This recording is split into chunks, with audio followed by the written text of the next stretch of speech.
من الشيطان الرجيم أعوذ بالله من الشيطان الرجيم بسم الله الرحمن الرحيم بسم الله الرحمن الرحيم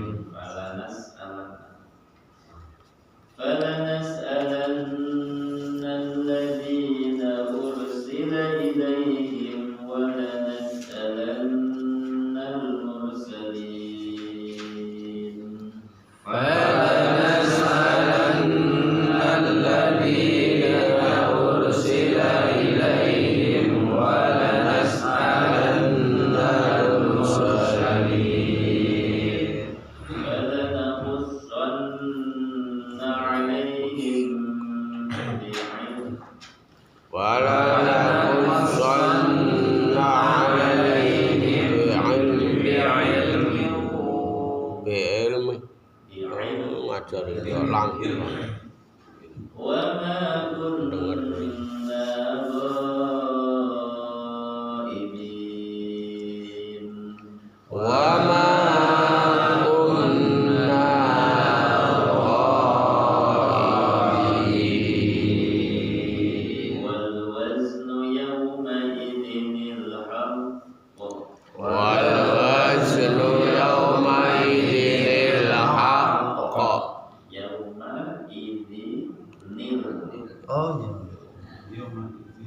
itu kaidahnya itu tanwin ketemu hamzah wasl maka tanwinnya dipecah. Tanwin kan aslinya harokatnya dua, fathah dua, kasroh dua atau doma dua, cicil dua. Maka ketika tanwin itu mufakhatan kasrohkan domaten ketemu hamzah wasl, maka itu tanwinnya dipecah. Kalau kasroh ya berarti kasroh, terus yang satu diganti nun yang hukumnya wajib kasroh, nggak ada nol, nggak ada. Jadi kalau ketemu fathah ten dengan hamzah wasl ya Muhammadan, jadi Muhammadan nil gitu. Di non kecilnya itu hukumnya wajib di kasroh. Dibaca. Itu tampil ketemu non, karena kalau Quran yang Madinah itu mesti nggak ada non kecilnya, kosong. Nah ini ketemunya yaumaidin al-haq, berarti yaumaidin al-haq bisa. Terus yauma idin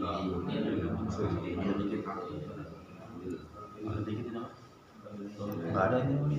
فمن ثقلت موازينه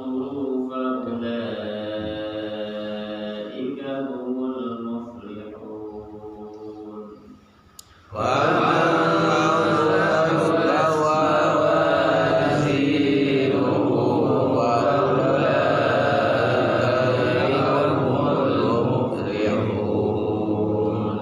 ومن خفت موازينه فأولئك الذين خسروا ومن خفت موازينه فأولئك الذين خسروا فأولئك الذين خسروا أنفسهم بما كانوا بآياتنا يظلمون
falanas'alanna, pasti aku akan tanyakan.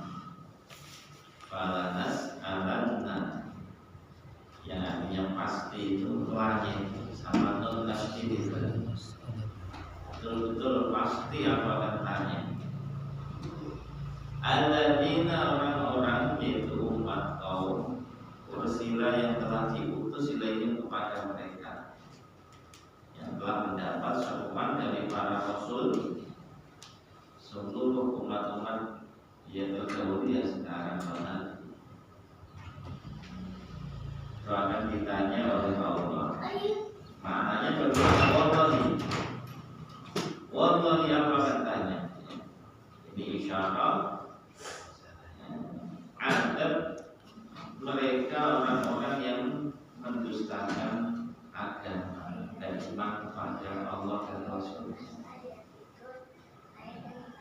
akan diadab oleh Allah di akhirat.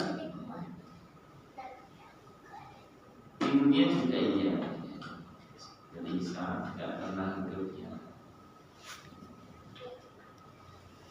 Ini menunjukkan pembongkarannya Allah kepada orang-orang kafir itu. Nanti keburukan mereka akan dibongkar oleh Allah. Para rasul ditanya oleh Allah ini untuk meningkatkan atau meninggikan derajat mereka, menambah kemuliaan mereka, membuat mereka para umat itu malu menangis karena mendustakan para rasul. Para umat terdahulu ditanya oleh Allah ini untuk membongkar keburukan mereka, pendustaan mereka kepada Allah dan Rasul. Jika apa yang dibawa, maka fala nas'alanna alladziina ursila ilaihim wa la nas'alanna, juga aku akan tanya pasti al-mursalin, para rasul. Fala naqussanna 'alaihim bi'ilmin, maka pasti akan kami beritakan alaihim kepada mereka bi'ilmin, dengan pengetahuanku. Ini ketika para rasul itu diam, tidak bisa menjawab karena tidak diizinkan oleh Allah untuk menjawab. Maka lalu firandahum al-ilmin bima fa'alu, ketika para rasul diam ditanya oleh Allah, maka Allah sendiri yang memberitakan atas aib mereka orang-orang kafir dengan apa yang dulu mereka pernah buat di dunia itu kepada kekasihnya. Wa ma kunna ghaibin, dan tidaklah kami dulu di dunia itu ghaibina, jauh dari mereka, kekasihnya yaitu para rasul ketika menyampaikan agama. Jadi tidak jauh, maknanya ya dekat dengan kekasihnya, pasti ditolong oleh Allah kekasihnya itu, para rasul, para nabi dan para rasul itu ketika dakwah mengajar kaumnya. Wa qalu la ilma lana illa ma 'allamtana innaka anta 'allamul ghuyub. Ini diamnya para rasul. La ilma lana, ya Allah kami tidak punya pengetahuan apa, kata para rasul, illa ma 'allamtana, kecuali apa yang kau telah ajarkan kepada kami. Innaka anta 'allamul ghuyub, sesungguhnya engkau zat yang mengetahui yang gaib. Wa ma kunna ghaibin, dan dulu kami di dunia, maknanya Allah di dunia itu tidak jauh, tidak gaib, ada. Maka bahasanya para ulama, Tuhannya orang dulu, Tuhan yang sekarang sama, itu Allah. Allah yang dulu, Allah yang sekarang sama, satu, tunggal, tidak ada bedanya. Maka Allah mampu menolong dan memberikan pertolongannya kepada kasihnya. Sekarang juga Allah mampu memberikan pertolongannya kepada kasihnya. Maka apa yang Allah berikan kepada kekasihnya pun sekarang kalau orang itu mendekatkan dirinya kepada Allah jadi kasih Allah pun akan ditolong oleh Allah. Wal waznu yawma idinil haq. Wal waznu dan timbangan amal, ataukah diartikan wal waznu ini ya lembaran-lembaran yang di situ ada catatan amal. Itu ada lesannya oleh Allah, dikasih lesan itu bisa Allah. Wakafatani ada juga lempengannya timbang waznu itu, timbangan itu ada lempengannya. Timbangan itu yaumah ini pada hari itu, yaitu hari ketika ditanya di yaumul qiyamah, al-haqqu menjadi ukuran kebenaran. Wal waznu al-haqqu. Wal waznu yaumah ini al-haqqu.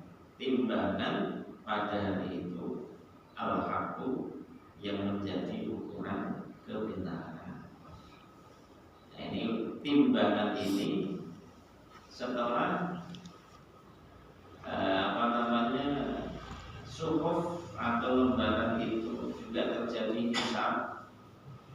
Kemudian setelah adanya timbangan itu baru akan ada melewati jembatan Shiratal Mustaqim. Jadi itu pun berbeda-beda keadaannya orang melihat ibadahnya, amal perbuatan.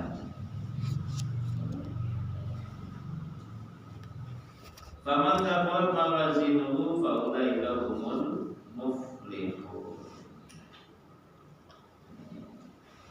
Jadi ada isyarat untuk dua perkataan. Fa'alal awal tusawwaru al-amal as-salat bi surati nayyirah.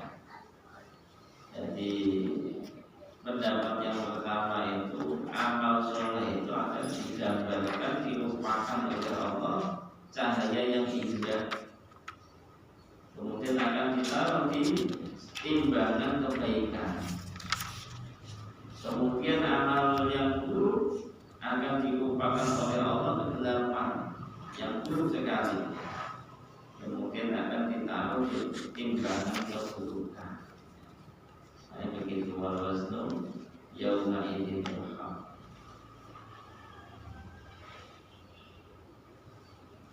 Ada pendapat yang ketiga, ada wazna bidawat lima fil hadis. Timbangan itu memang betul-betul ya untuk benda. Sehingga dalam hadis itu ada orang itu badannya gemuk datang di hari kiamat, tapi la yazinu 'inda Allah junaha ba'udah. Walaupun gemuknya luar biasa, tidak mengalahkan sehelai sayap nyamuk. Nah, yang betul-betul itu orang seakan membawa kebaikan buahnya, tapi tidak ada beratnya sama sekali dibanding satu helai sayap nyamuk. Habis kebaikan berguna-guna. Faman thaqulat faman thaqulat mawazinuhu faulaika humul muflihun. Orang yang timbangannya berat, kebaikannya faulaika humul muflihun, maka mereka itulah orang-orang yang beruntung. Jadi manusia nanti di hari kiamat itu ada tiga. Ada muttaqun, orang-orang yang bertakwa, la kabaira lahu, betul tidak punya dosa besar. Ada orang yang mukhallat, campur, kebaikan ada, dosa-dosa kecil juga ada. Ada yang memang kufar, kafir. Maka orang yang bertakwa, kebaikan mereka nanti akan ditaruh di kifatin nayyirah, timbangan atau lempengan yang bercahaya. Dan dosa-dosa kecil mereka nanti ada di lempengan timbangan yang lain. maka Allah tidak akan menjadikan dosa-dosa kecil itu mengalahkan kebaikan. Dan memang dosa kecil mereka itu dihapus oleh Allah karena mereka menjauhi dosa besar. Orang menjauhi dosa besar itu sudah menjadi kifarat untuk dosa kecil itu dihapus oleh Allah. Dan mereka nanti akan diperintah oleh Allah ke surga. Wa yan'amul ala hasbi amalihi, dan akan mendapatkan nikmat sesuai amal perbuatan mereka. Itu kalau orang yang muttaqun tidak ada dosa besar. Kalau orang kafir akan ditaruh kekafiran mereka itu di satu lempengan timbangan yang benar. Tidak akan ditemukan untuk mereka satu pun kebaikan yang akan ditaruh di satu lempengan yang lain, sehingga kosong. Untuk jatah kebaikannya betul-betul kosong. Kalau perintahkan mereka untuk dibawa ke neraka.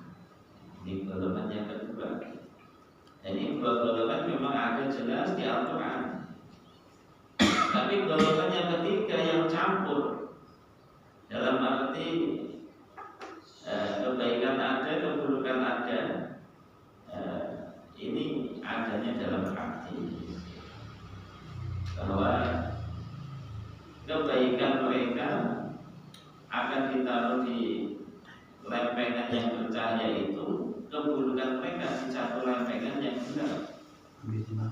Maka jika kebaikan itu lebih berat, walaupun sedikit, beratnya melebihi keburukannya sedikit saja, atau mungkin sama antara kebaikan dan keburukan, maka itu diperintahkan dibawa ke surga.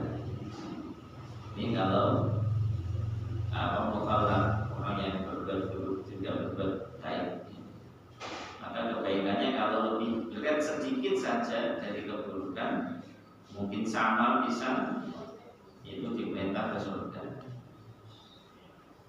Dan kalau keburukan itu lebih berat, walaupun sedikit, akan diperintah ke neraka. Illa ayyafu Allah, kecuali jika Allah mengampuni.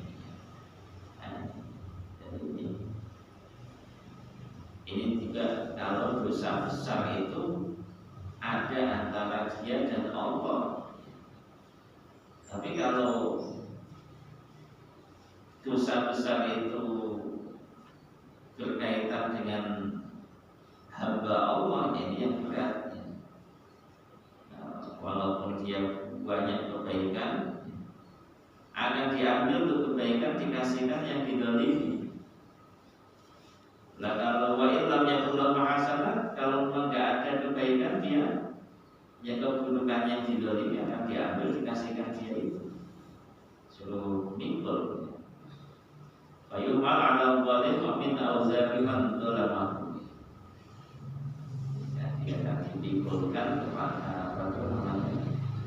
orang yang zalim itu, dosanya orang yang dizalimi. Berarti kan begitu. Sehingga dia akan disiksa, dihadap oleh Allah. Kecuali kalau lawannya atau musuhnya ridho, memaafkan, maka bisa untuk kebaikannya. Bahayanya kalau tidak memaafkan ketika sampai di sana. Semoga musuh-musuh kita yang kita zalim itu nanti sampai sana mau memaafkan kita. Ini kalau tidak mau kan jadi beban buat kita. Wallahu wa man khaffat mawazinuhu fa ulaika alladziina khasiru anfusahum bima kanu bi ayatina yadhlimun. Orang yang ringan timbangannya karena dikalahkan oleh keburukannya, mereka itu orang-orang yang rugi, merugikan diri mereka sendiri. Bima kanu bi ayatina yadhlimun, dengan apa kami yang dulu mereka dibikin bi ayatina, dengan ayat-ayat kami yang dimuna ingkar. makkanakum fil ardi wa ja'alna lakum fiha ma'ayish qalilan ma tashkurun. Nah, ini ketika Allah telah menjelaskan akibat orang yang terus-terusan kafir dan orang yang iman, dan Allah juga menceritakan ma'afadu alaihi minan ni'am, menceritakan apa yang dicurahkan, yang diberikan oleh Allah kepada mereka daripada kenikmatan-kenikmatan yang wajib disyukuri. Nah, di sini walaqad makkannakum, Allah jelaskan, sungguh aku telah menempatkan kalian dari Adam fil ardi di bumi wa ja'alna lakum, dan aku sediakan untuk kalian fiha di bumi itu ma'ayisyum, berpenghidupan, sebab-sebab yang kalian itu bisa hidup di dunia. Jamaknya ma'isyah itu ma'ayish, asya yang itu hidup, artinya hayatun juga hidup. Qalilan ma tashkurun, tapi sedikit sekali orang yang bisa mensyukuri nikmat Allah itu. Asbaban ta'ishuna biha, ya, mensyukuri apa yang telah dianugerahkan oleh Allah, yaitu sebab-sebab penghidupan, dikasih makan, yang dikasih minum oleh Allah. Tapi dia merasa jerih payahnya dia nggak ada sangkut pautnya dengan Allah, padahal itu hanya sarana dari Allah yang memberikan rezeki Allah. Dia disuruh usaha ikhtiar oleh Allah Subhanahu wa Ta'ala, tapi hakikat yang memberi rezeki itu Allah. Sehingga kalau orang itu merasa yang ngasih rezeki oleh Allah untuk zakat, untuk sedekah, untuk infak gampang, mudah. Tapi kalau ada perasaan itu memang usaha saya, susah payah saya, maka untuk infak sedekah itu berat, karena bukan merasa itu rezeki dari Allah, sehingga digenggam berat-berat untuk dikasihkan itu berat. Maka kita ya berharap semoga kita itu dipahamkan oleh Allah, sehingga untuk menunaikan hak orang lain itu dimudahkan oleh Allah. Allah